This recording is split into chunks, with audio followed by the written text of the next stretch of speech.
आणि आता आम्ही आहोत चंद्रमणी या चौकामध्ये. चंद्रमणी या चौकात 7 ते 7:30च्या सुमारास घडलेली एक घटना आहे, ज्यामध्ये दारू पिऊन असलेला एक वाहन चालक त्याला गाडी नियंत्रणात न करता आल्यामुळे त्यांनी फुटपाथवर असलेल्या सर्व दुकानांना ठोकत नेलेला आहे. त्यामध्ये चायचा ठेला आणि 2 भाजीवाल्यांचे ठेलेही गेलेले आहेत. तर जाणून घेऊया इथल्याच ज्यांचं नुकसान झालेलं आहे त्यांच्याचकडून की इथली स्थिती काय होती व त्यांचं काय नुकसान झालेलं आहे. प्रवीण आत्माराम म्हैसकर.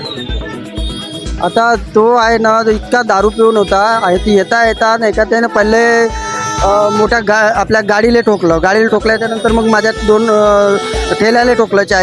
ठेल्याला ठोकल्यानंतर 2 चक्के गेलेले आणि माझ्यावालं पूर्ण जे नुकसान आहे, चाय वगैरे इकडं तिकडं पूर्ण अस्तव्यस्त झालेलं आहे. माझे ते डब्बे वगैरे आहे सर्व तुटताट झालेले आहे. तो दारू पिऊन होता, भरपूर दारू पिऊन होता. इथून मग तो सरळ त्या भाजीवालेला उडवून टाकलं. भाजीवाल्याचं पूर्ण नुकसान झालेलं आहे. माझं तर झालं पण तिचं पण भरपूर झालं. तिला लागलं, मेडिकलला नेलेलं आहे तिला. एकटाच ड्रायव्हर होता की त्याच्यासोबत आणखी कोणी होतं? तेवढं नाही बघितलं मी. तो त्याला पोलीसवाल्याने पकडून नेलं पहिले.